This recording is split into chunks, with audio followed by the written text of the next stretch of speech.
real life. So it's not a good. To live on it. So people like ask me, would you dance? And say that you really have to not love something else in order to take dancing as a profession, because there's so many reasons not to do it. Well, it's very risky. What? If you don't have an education or something, just focus all energies on dancing. You break your leg or something, you can't go back. Well, how are you gonna make money? You know, like it's not good. Yeah, exactly. It's totally physical and yeah. So there are many reasons why not to do it as a real life profession. Who are some of the 10 people that are? There's some like the top ballets in France. Some people who are like the solo, the number one ballet, like each ballet, the star of each ballet. Those make some of them. Some partner dancers, but they don't really just dance. They also teach, but they get paid mostly for the dancing. Some from partner dancing. There are like maybe 2 or 3 couples in the world. So that's more or less like a few ballet dancers, a few modern, and maybe 2 or 3 couples in the world. Like the 10 times in a row champion West Coast swing partner dancers. Yeah. They can make enough money a year to actually live off of it for the rest of their life. Have you heard of Sara Varas? Who? Sara Varas? No. She dances flamenco. So she's choreographer and teacher. She's also but she's also doing shows. So she does performances and on stage. And that's where they make the real money. So being a good dancer, being able to show off your skill, is kind of a PR stunt for a lot of these guys, and they make the real money by productions, choreographies, and where they, that's where they make the real money. But the original, that's the dancing itself. They don't get paid a lot for that. And then you can see it. Like one of the best ballet dancers in Israel is a friend of mine.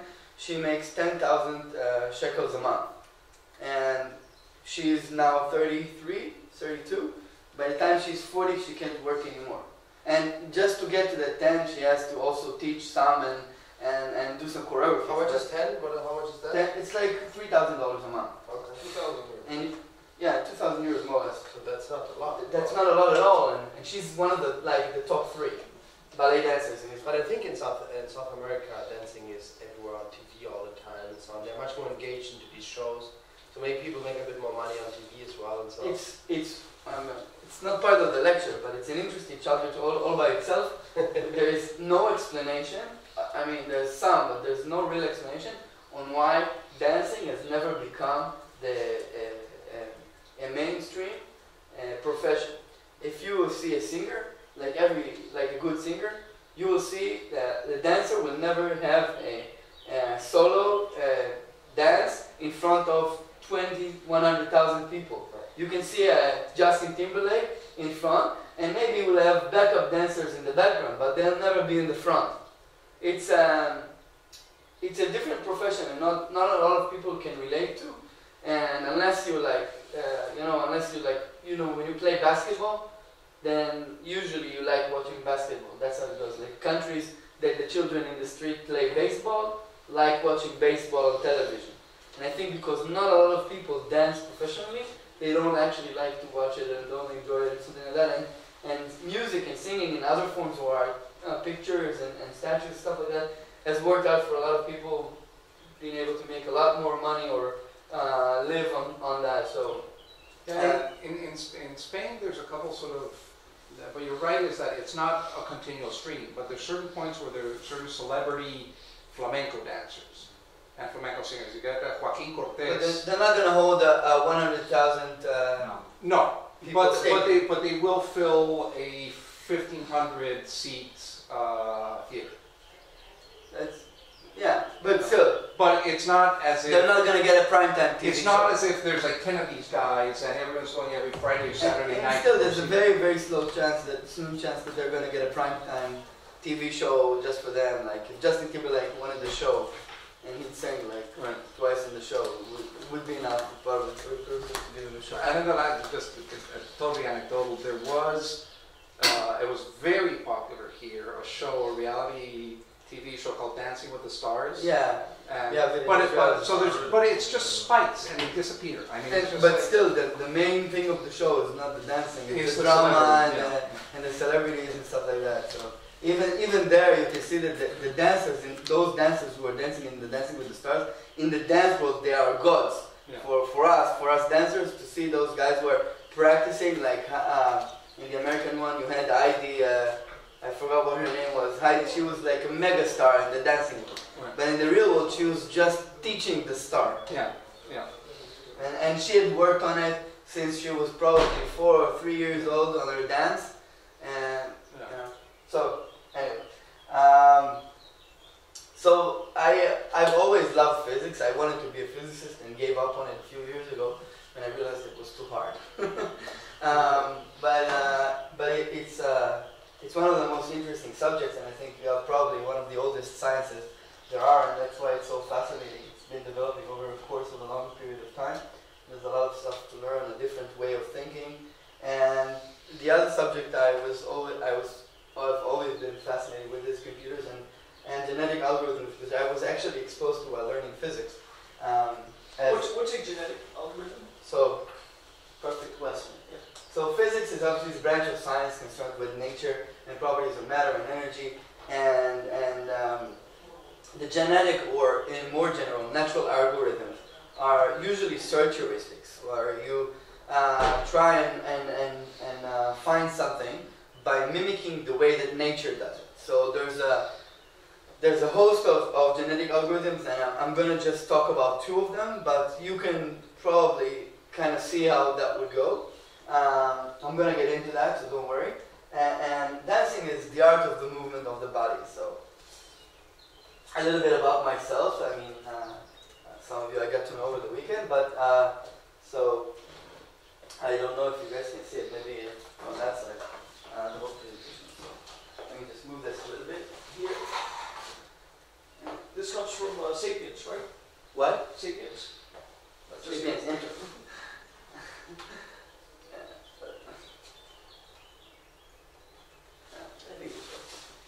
Okay, so I started coding at the age of 4. We had our first Apple IIe in '82, and in '83. Sorry, I was born in '82. So when I was 4 years old in '86, we got a new computer. We got an IBM, and the old Apple became a playground for me. And my older brother, was teaching me how to code, and that's when I started writing my first program.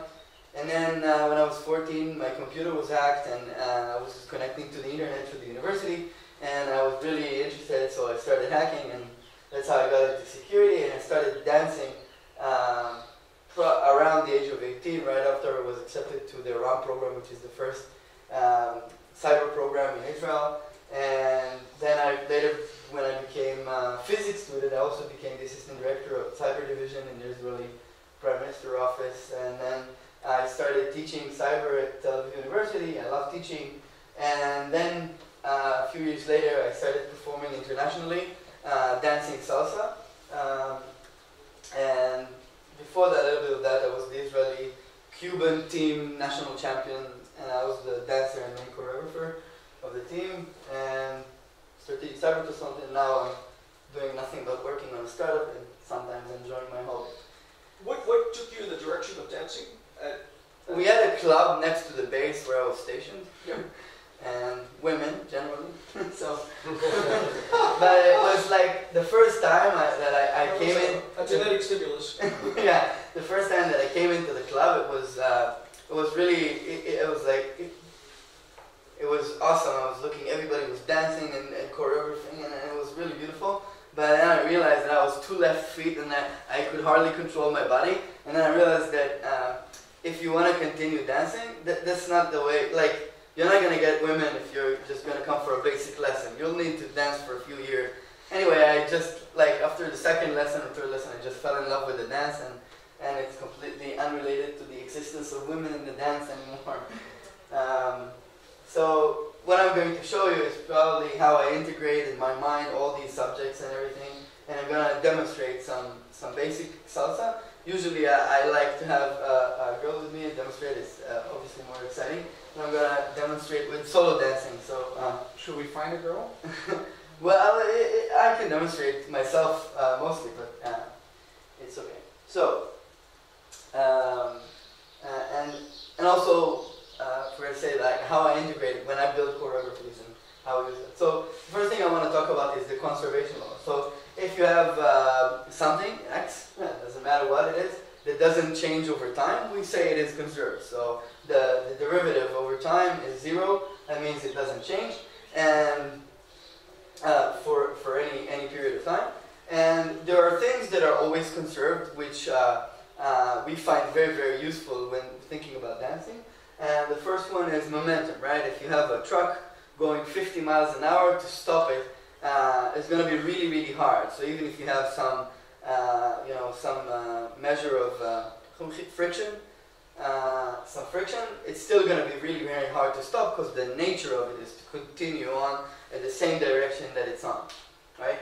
And there's an angular momentum. So I wanted to demonstrate it.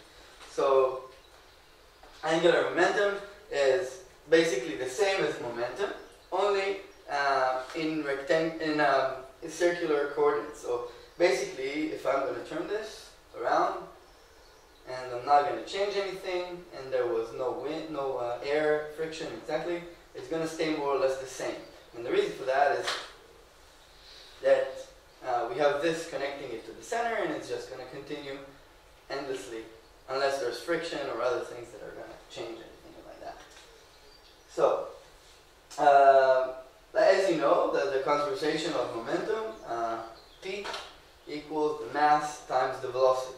So we're talking, sometimes we refer to it as linear momentum to be more precise. And when you're dancing, you have to make sure that you're always thinking about your linear momentum, right? So if I'm going towards you and I'm dancing, I will know that I have this linear momentum. So if I'm walking towards you, okay, I will always have this linear momentum when I leap forward. My legs are just going to support me. So if I'm going to go directly, my legs are just going to support my dancing, and it's like that. You have to consider your momentum. So it's very obvious for us as beings, like when we run or when we walk, but as dancers, you do this on a beat, right? And you have to control your if you want to walk from here to there, and we want to walk in a specific beat, so 1, 2, 3, right? We want to control the same movement. We have to control the level of our body, so we have exactly 3 steps. And the thing, while we're doing this linear momentum, is we want to always make sure that our legs are under our bodies. It looks more beautiful when it's just simply a walk. But there are so many ways to do a walk, like this, right? And you can lean back or you can lean forward, right? This looks weird because you're like falling. But it seems like very, very clear, but when you're doing things really fast or trying to get from point A to point B, it's going to be really, really complicated. So all this time, you're going to have to look at your angular momentum, and we're going to use that. If we have 2 people dancing, I need a volunteer. Who wants to volunteer? Many. Great. Yeah, what do I do? So all you have to do is walk that way while holding my hand. Okay? So when he's walking around, just keep on walking the same direction. Okay? So when he's walking there, okay, what we get is our hands are stretched. And what I'm going to do is, if we want to dance, and I want to change places, I'm just going to exchange momentum between the both of us. So we're walking, in your hand, and he's walking around, and I give him some linear momentum, then we reach the end, and we exchange. So, if we didn't use the exchange of linear momentum and this conservation of linear momentum, what would happen is we would exert more power. So each of us would need more power to change places. Now when you're doing this a lot in a dance, you're always trading places. If you can use this linear, if you are familiar with the law, and then you understand that when both of you walk in different directions and you use each other to turn, you can exchange this power. and you don't need to use it from your feet. That saves a lot of energy. And I'm going to talk about it later a bit more, but one of the basic things in dancing is you want to exert the minimum amount of energy, because you have to dance for a long time, and it always looks better when you're exerting the minimum amount of energy needed to make a move. So if I'm walking from here, and I'm doing this move, and I'm doing it smoothly, you'll notice I'm not straining myself. But if I walk like this, you're not going to notice it on my face. You always want to be at the minimum amount of energy. And we can also use, we use this quite a lot, especially when we're dancing. I'm going to take off my shoes to be a little more slippery. So the conservation of angular momentum. So a quick example is we have this. I put a little bit of weights here at the end so it'll be more smoother. We turn it around, and what I'm going to do is I'm going to change the moment of inertia. So the moment of inertia is the amount of weights and the times the length from the axis. So the radius times the weight itself. So basically, if we look at a point in time, this has linear momentum, and it should be conserved, but there's the wire here that connects it to the center. And what I'm going to do is I'm going to shorten the wire, and what you'll see is it makes faster turns, but the linear momentum is conserved. So basically, if you look at one particle as it's moving along the route, it's moving at the same speed, but when it's got a shorter radius, it's making a lot more turns. So it's the same speed. I'm not changing the speed of my hand, just putting in my finger, and the wire shortens and it goes faster. So when we're doing this in a dance, what we can use our bodies to make things slow and fast. So I'm going to start with my hands open, and as I turn, I'm going to pull them in and then turn them around. So this. That's right. You see it? Now, we can do it with our legs as well. So we can start here. Hopefully I don't knock anything down. So we can start with our leg, and we push it in and let it out. So you'll see a lot of dancers, when they end the dance, they're going to make their bodies larger. Ice skating, I would use that. Yeah, perfect. Yeah. It's a way to slow down when you have no friction, or you just make your body slower by making it larger, furthering the weights from the center of the axis of turn. So basically, the bigger the moment of inertia, the slower you are, because angular momentum is preserved, and the smaller it is, the larger your speed is. So you can control it. If we are doing, how many for another demo? There are girls right now here, so maybe Yes, come on, you're the perfect candidate. Your angular momentum is so much better, Benny. Andrea, do you want to dance? No. How come do you... I'm drinking coffee, man. Okay, I don't mind, like, I'm drinking drinking coffee and you will dance. I'm drinking Okay. coffee. So we're going to do something. Hold my hands. Hold my hands. Yes, a little bit closer. Yeah. And now we're gonna be walking very, very fast. Left. Can I say Okay. kiss? Let's walk. Okay. Did you see that? As soon as I pulled us closer, we started moving together faster. And he couldn't. No, he let's didn't do even. that better. It wasn't coordinated. Yeah. Now you're not gonna be scared. So that's, and we can do this when we partner dance. When we partner dance, we can do this. There's a move called the crossbody lead, where you lead the girl outside, and there's a 360 move. So when I use my hand, I put it on her shoulders, on her back. And what I do is, when I want to make it seamless, what I do is I bring her in for the quick turn, then slowly, as further away, then we slow it down. That's how I achieve smoothness in the move, by just. He's drinking coffee. I'm going to hack your phone, you should know that though. just to make it clear. So that was a very crude example, but you use it all the time. When you are partner dancing, you use the angular momentum all the time, because we're always turning and walking around each other using the angular momentum to change. And when you realize this, I can just move my muscles even a little bit. I change the way it moves, and I can change the feel of the move just by extending my arm a little bit or a little less. I can make it feel like slow, fast, slow, or fast, slow. Just the extension of my arm changes the move completely.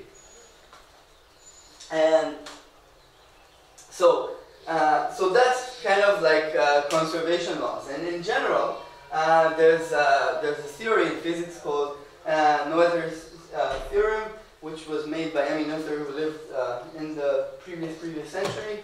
And basically, your theorem says that every differentiable symmetry of the action of a physical system has a corresponding conservation law. So I don't take this literally, but what this is used for in physics is basically every symmetry is used to discover new things. So if you assume that there is a parity symmetry in quantum physics, you apply it to a system and you find out new things about the system. And what we try to do in choreography is we're trying to look for things that can be applied to create new things. So let's say we have time symmetry. So the first one to do a really good time symmetry was, anybody know? Michael Jackson, right? So when you're walking, and then there's moonwalking, which is basically walking in reverse, but with a little bit of an effect. So he just took regular walking, and more or less how you walk, and timed it in reverse. But in reverse it doesn't look, if you just try to walk in reverse, it's not the reverse of walking. And you have to just make sure that you're doing it more similar to a walk. So he's one of the first ones to do time symmetry, but we can do it in a lot of different moves. If we did something in this direction, like I was walking here, then I can do it in reverse in a dance, anything like that. So we also have spatial geometry, which we use quite a lot. Spatial geometry in physics means that in every direction, everything, the physics is the same. Whether gravity works that way or that way, it doesn't matter for physics. The same thing applies to dancing. If you're dancing and you see a stage, it's usually three-dimensional. So you can do things upwards and downwards and this way and that way. And we use it a lot, the three-dimensionality of the stage, to create further effects. And if we've done things usually this way, like, I don't know, some move that we've done to the side, we can just do it this side for the crowd. So this is called the Suzy Q. That's how we call it. We can do the Suzy Q sideways. And that's how we can play with space geometry. Now there's something we call, in physics we call it charge symmetry. It's charge like boy and a girl. When you're dancing in a partner dance, usually the default moves you have are in a specific direction, right? The guy does something on the girl. So, Manny?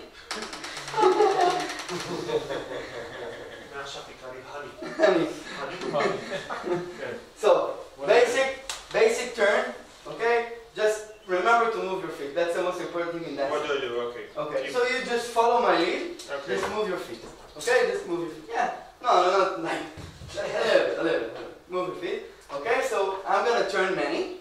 Okay, and then I'm gonna do charge symmetry. I'm gonna turn myself. So it's exactly the same thing, but I'm doing it to myself. It looks a little bit like he's doing it, but I'm making the lead. Okay? So this is what we would call charge symmetry. Like we would change the roles of the guys and the girls. And we can do it with a lot, like this is like the simplest type of move. But when you get a lot more complicated moves and you're still able to do it, you really invent new stuff. I was 2 years ago in a conference, a salsa conference in Hamburg, and I was just showing people that I was taking like really extremely long moves where you take your hands and move your partner and stuff like that, and taking them. We were actually creating things that have never been seen in salsa before, just by changing the roles of the partners. So it was really cool. And obviously, mirror symmetry is just doing things in mirrors. If you do them to the right, you can do them to the left. Okay, and you can take it everywhere. My latest show is called Mirrors, and what we've done something that not many people have done in the past in dancing, and that's change the direction of where you step. It might seem like something very easy, but when you always step forward with your left leg for 15 years, and you ask somebody to step with their right leg, it becomes very, very difficult. So usually, always our right hand moves to the back of the lady, and our left is held here. And it doesn't matter which dance it is, all the partner dances are the same direction. It's kind of like right-handed geometry, right, for physicists. So it's very strange, but that's how the history is. It's always the right hand to the back and the left here. And when you're in a closed position, it's always like this. It's never this. Never.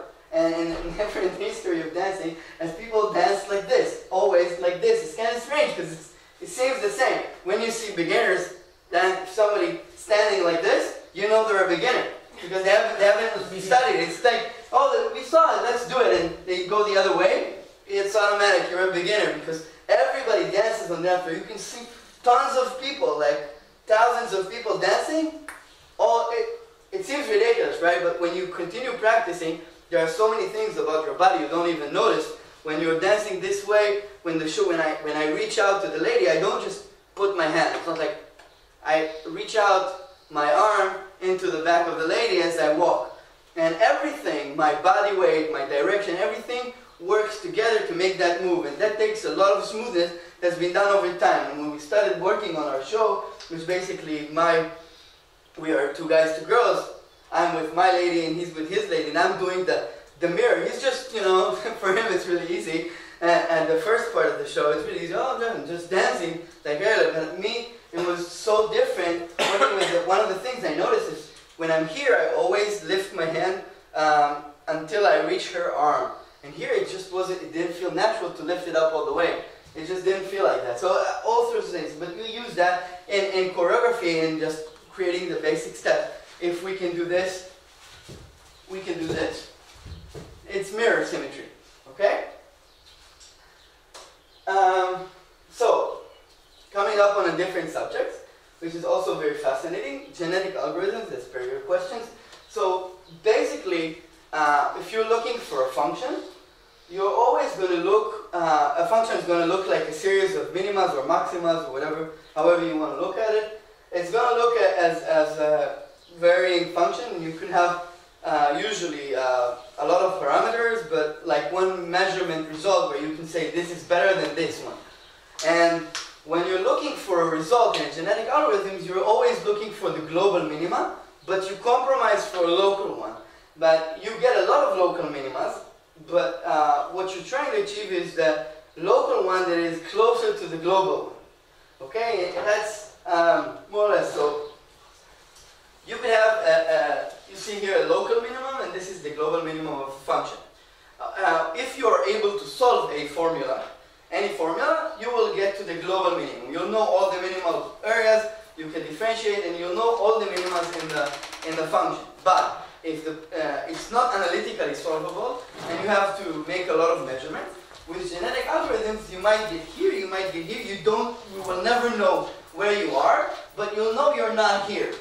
Okay? You'll know you're not somewhere out there. You'll know you're very close you're somewhat close to the global minimum. You can't really know, but you know. And in order to do that, we do use a lot of randomness and a lot of different algorithms. There are varying algorithms how to solve. Some of them fit different problems. But basically, the way we do it is we try to imitate the way that nature minimizes stuff. Okay? So we're going to talk about two types of genetic algorithms. The first genetic algorithm is basically evolution through mutation and crossovers.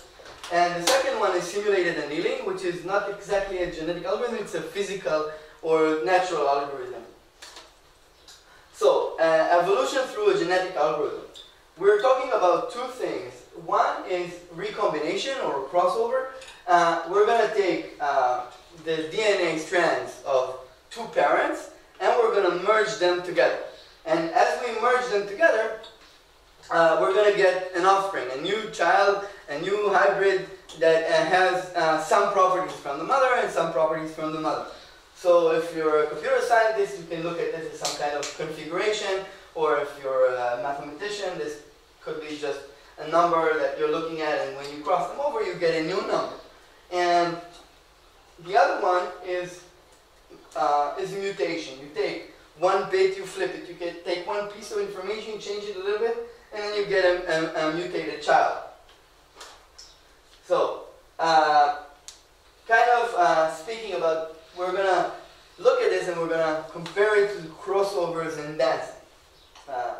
Let's just describe a little bit the evolution. So, the way it works is basically, the way the algorithm works is you randomize a population of answers to a possible question.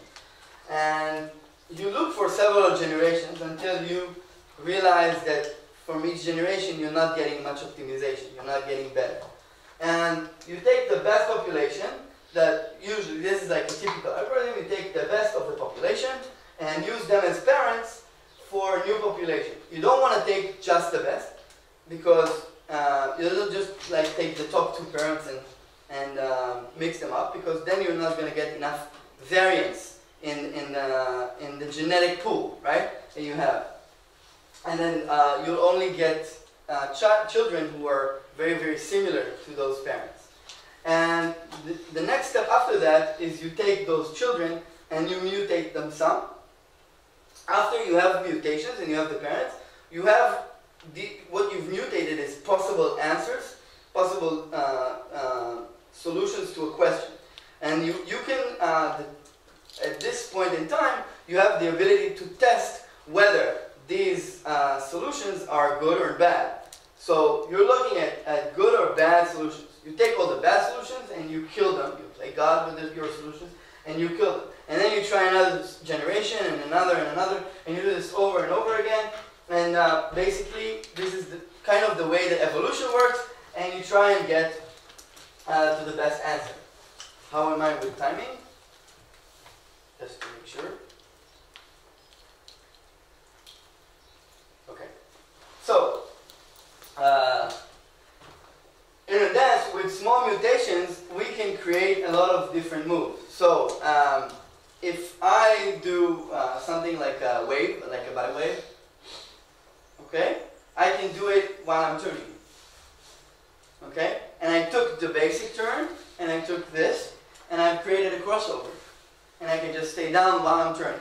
So you can do your body wave while you're turning, and maybe then you can mutate it a little bit, and I don't know how it will come out. So you can do this, and add your feet to the end. So just by taking two different moves, crossing them over in the middle, and adding something, I've created a new move. Now, it might be bad, it might be good. So what we would do as dancers is we would try this technique to create a crossover plus mutation of a new move, and then study it in front of a mirror and see whether it's good or bad. If it's really bad, we throw it away. If we think there's a chance we could optimize it into making it look better, then we continue doing it. And it gets complicated when the moves are complicated, when there's another partner. There are other measurement factors which are also taken into account, whether how leadable it is, how instinctual how leadable means, like how instinctual it is for a woman who has been dancing to understand what you're trying to say.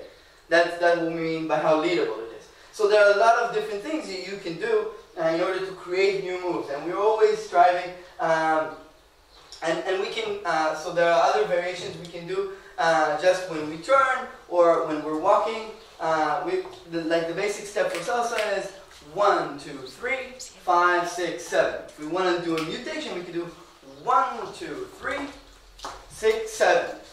1, 2, 3, 5, 6, 7. 1, 2. So we can do a little bit of a variation. So we'll start slow and then quick and just change a little bit of the dance and see how it feels. And you can create a new feel or a new kind of vision to how people view the dance just by making these small variations, either in a special movement or crossing over or changing things, the way you do, the way you move your hands. Yes, please. There is like a difference, like, you know, can you like lead and be led in the same time, or like, you know, can you say like, hey, I take the lead, now you, can you exchange, or it needs to be always a man? It depends on the type of dancing. All dances are a conversation, but most of the partner dancing are more chauvinistic, you would say. It doesn't have to be men, it could be two males dancing. But the leader is the one in control. There is one dance that is one of the most difficult dances, where the conversation is pretty much 50-50. So it's called West Coast Swing. It's one of the most difficult dances in the world. And that's one where the ladies keep telling the guys what they want them to lead them into, and the guys decide whether it's okay. So it's a constant conversation. But usually, there's like one of my great teachers in Italy says, you command the lady, and so it's not an option. But what about in tango? It seems like there is a part that the guy stays and the girl does something. It's totally commanded. It's very chauvinistic. The guy says, go spin. No, but the lady for a little period, depending on I saw some tango shows, not that I dance, but like the guys stop doing it, and then the lady goes around and do something, and then come, and then when she's doing the solo. Yeah. So solo is solo. Solo. It's either choreography or complete. No, but there is no solo salsa. There is solo salsa, but when you were asking about partner, when we're connected, I'm the commander. I'm the boss. Okay. If I'm the lead, I'm the boss, and the follower is the follower. And usually in salsa, it's like 90%, 10%. So the lady can, within the frame that I give her, can try and ad-lib and create something, but it has to be within the frame. She cannot, for instance, if we're dancing and we're holding our hand, and let's say this is my hands, and on this side, and I'm the lady, I can do this, as long as I'm not changing how the hand feels. Okay. Not putting any pressure, I cannot change this. Or like pushing. I cannot change it. So I can do this, and I have to be ready for a change from the guy, and I cannot change it. The hand stays at the same spot, unless the guy asks it to change. Okay. So it's a 90-10, more or less. That's salsa dancing. So that you can. What about the tempo? What you're saying? Like you're gonna talk about that? Yeah. So what I said was you can change the tempo, even on the same type of music. You can, when you're feeling the music, there are some parts that are slower and faster, and even when you're dancing without music, you can do something really, really fast with my hands, and I can do the same steps, but with my hands faster. So just changing a little bit of tempo of just my hands, I create a different feel for the audience. So, as dancers, our mission is always to find new moves. We always want to innovate. That's how we attract the crowd, especially when you're talking to other dancers. If they've seen you do the same move and over again, they want to see something new. They want to get excited. So you have to always find a new move. And in order to find a new move, it's not just to find it, but it's always to find a good way to do it. And you don't want to get stuck on a local minima. That's one of the things that happens to a lot of beginning dancers. They get stuck on a local minima. When you start dancing, let's say you're dancing the basic step, and you're dancing the basic step of salsa. You're doing 1, 2, 3. This is what a beginner looks like. It looks like this. Very high steps, usually very, very strong on the floor. You can usually hear beginners a little bit if it's quiet. And they lift their legs and they fall from leg to leg, like this, because they're unfamiliar with the steps. And as you get more experience, you try and lift your legs to the minimum possible. But then some people get stuck on a local minima, like what their default would be, or their extreme motion would be to move with their hips, like this. And this should be an option, not the default. So you know, for me, that's how it went for me. So I was gotten used to moving my hips too much, and I couldn't get rid of it. And then I had to kind of randomize some stuff and practice, and then practice going through the balls and lifting my legs now carefully and more slowly as I gradually move along, and then get them to a more stable position. Yeah, stable, more core. How would I say it? More elegant form of dancing. And it's very important for the stage. If you want to perform on stage, you have to fix a lot of things that you've learned. Usually when you're studying ballet from a young age, if you have a really type teacher, she would try and not let you fall into one of those minimas. But then you practice a lot on yourself, and you can always fall into these local minimas. and get stuck on them. So we're always trying to get out, and we can use these things, and also with our choreographies and our moves. The next type of algorithm is called simulated annealing. Basically, what it means is when you've got a pot, the pot is boiling, and everything is at very high temperature, everything is mixing up very, very fast, and when you're cooling it down, you're going to cool it down. You can cool it fast or you can cool it slow, and depending on the way you cool it, it's the mixture of things. So the way it works, basically, the algorithm is basically there's an outer loop of many times of at the same temperature.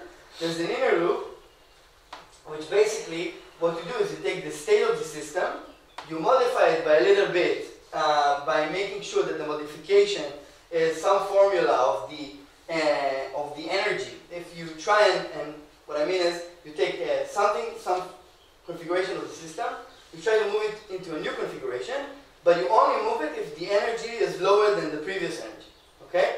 So if you had the way to state is to think of you have a glass with beans inside, or marbles of different sizes, and if you just throw it in, it will come in some configuration. If you bang the cup a little bit, the level will go a bit down. You bang it again with a smaller bang, the level will go down a little more.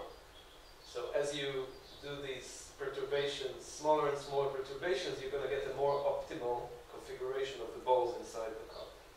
Yeah, it's because the nature's way is always to strive to a lower form of energy, but if you basically stop it at a certain period of time, just out of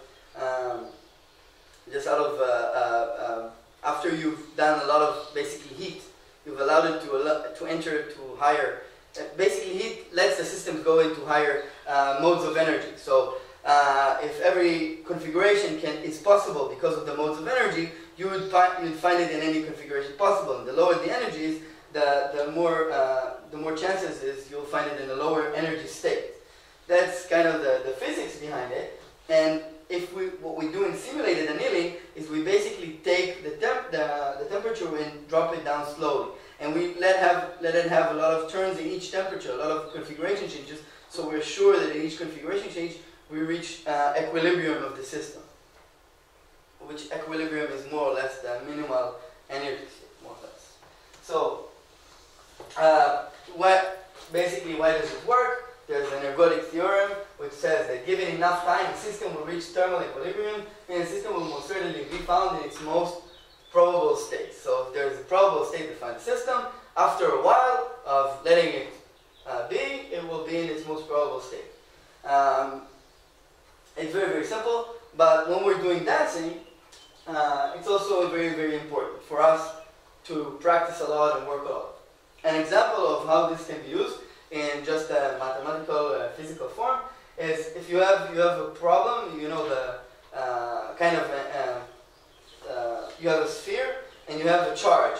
If you have two charges on a sphere, well, where will the charges be located? Let's say one is at the bottom. Where will the other charge be located? They're both positive. On top, right? And if you have three, not so simple, right? So it will be some kind of triangle, three-dimensional triangle. But it's still solvable. But if you're talking about 4 and 5, it's a non-analytical problem. You can't solve it directly. What you're going to have to do is you're going to have to use some kind of algorithm, and it turns out that doing it with simulated annealing yields a very good result. And you can, of course, compare it with 2 and compare it with 3, and then as you go with more and more and more, you can reach a better result. And so you can very easily do 50 charges on a sphere, which would be mathematically and just analytically possible to solve.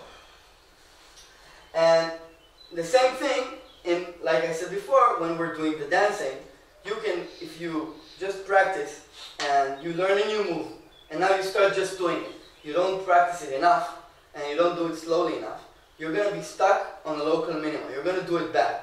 If the first time, when you're learning to turn, let's say I want to learn to turn. When we turn, we do a lot of different things. We use spotting, we control our body, and we turn our legs, and we turn our body. So the first start of a turn, any kind of turn, you need some kind of how do you say it, lufa?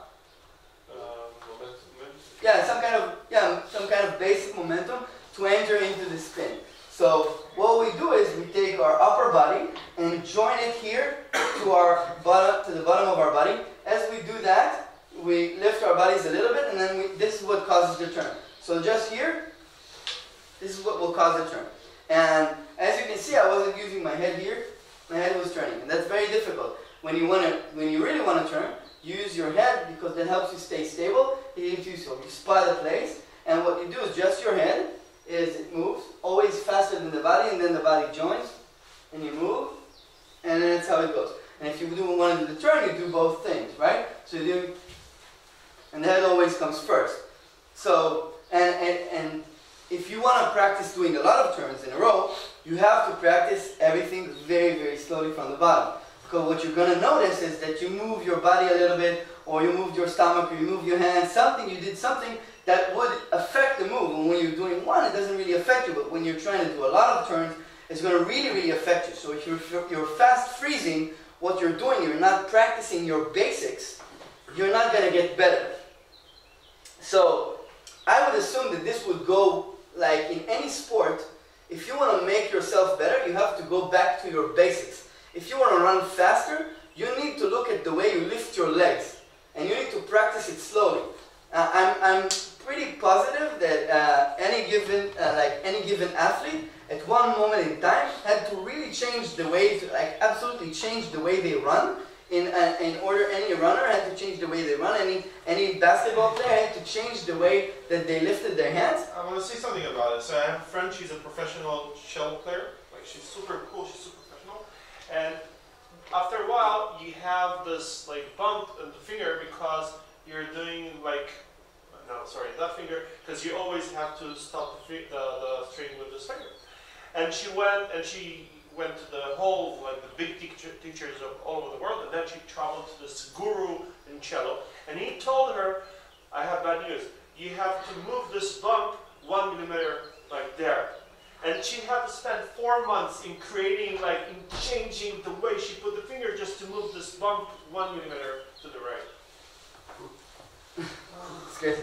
No, yeah, no. But it's just to have, you always have to improve yourself. In order to improve yourself, you always want to slow freeze everything. So that's more or less what we do. We take things very slowly, we change the moves as we do them, and we do them better and better. When you practice your turns very slowly, you can actually notice different things that you're doing, practice them and move better and make it faster and be slowly faster. When we do the choreography, when we practice, we use pitches, and we do the choreographies sometimes, the trickier moves. We do them with a lower pitch on the music, and then we start with 60% of the original music, move to 70, 90, and then we go to 100. And when we practice the choreography, and a lot of the times, we actually change the pitch and practice on the lower pitch, just to get the moves right, to get them perfect, and then move them along. And what's beautiful about it is you see your body automatically adapt to the changes in the music. But if you had just started with 100%, you would never do the move right. It's amazing, to notice it about yourself, that if you start doing something very fast, it doesn't work. If you move from slow, and fast, gradually move faster, you're going to do it, the way you do it faster is the same way that you do it slower. And that's when you're doing it right, because you know this is what you meant to do, and this is what you're actually doing. When you just move to the faster, you're going to do it differently when you do it slower, and differently when you do it faster. And it's universal to all the dancers I've seen. You think you're doing this, but your body is doing something different. Your brain is not able to command the body to do something that it's doing slowly very good. When you're doing it faster, you're doing something different with your body. And it's very important for us. That's it.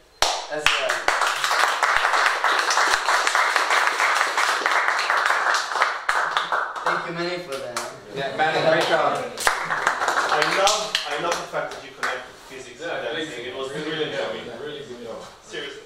What reputation do you have in the dancing world, knowing all of this physics stuff? Do they see you as someone that comes up with more original Teaching methods? Interesting things, or is it just a different approach that you have where you can have someone that can be more intuitive with the movement versus that depth of knowledge of what makes the body move. So, like I said just before the show, I'm not a professional dancer. Right. I'm only a semi-professional. And a lot of professionals actually know a lot And of he travels this stuff. all over the world to And he give like the dance. Right. So semi-professional.